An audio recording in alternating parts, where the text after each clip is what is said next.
Hi everyone, Dr. Nemechek here. I want to review for everybody why leaky gut causes so much inflammation. Okay, like just really what's going on. And so what we have here is, you're probably familiar, is my graphic in the book. And so you have stomach, flows into the small intestine, flows into the large intestine. And we've got these groupings of bacteria live up here. These guys live down here. There's very few bacteria in the small intestine. Many researchers have even used the phrase like almost sterile. And then, but for every one bacteria up here, you'll have 100 million down here. So you go almost sterile, 4 trillion bacteria. Okay? Then to get autism, you have to have this.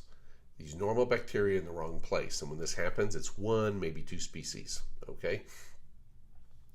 And you'll have 10,000, 100,000 times the bacteria. And it's not built for that.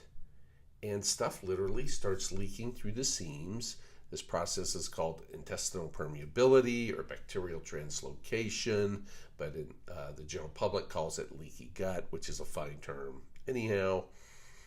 And you're going to have fragments of bacteria going through here. You're going to have fragments of food molecules, other things, peptides flowing through there.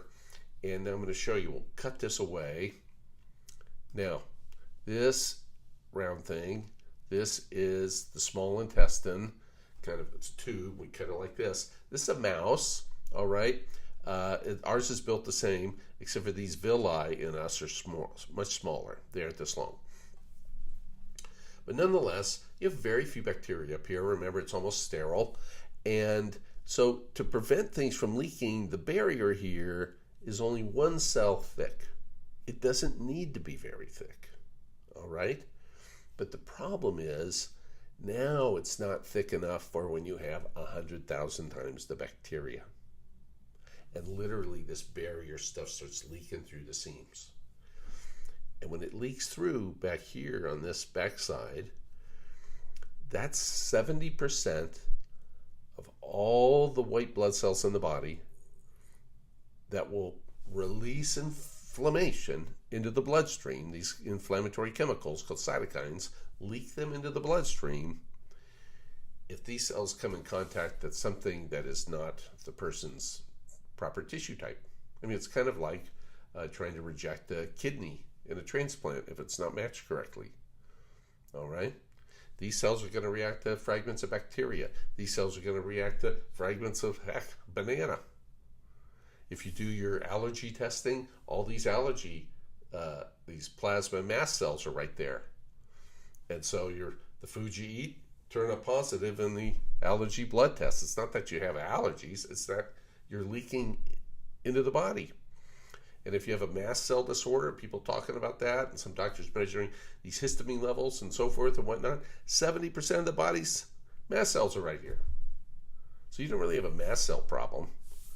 You have mast cells reacting the way they should because you got leaky gut. 70% of the entire immune system. We think of white blood cells as circulating around the bloodstream.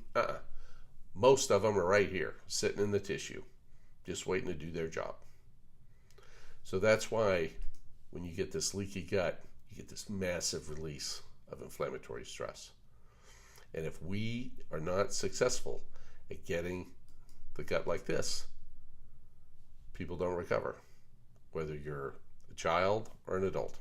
Okay? That's why it's so, so, so important. All right, everybody, have a great day.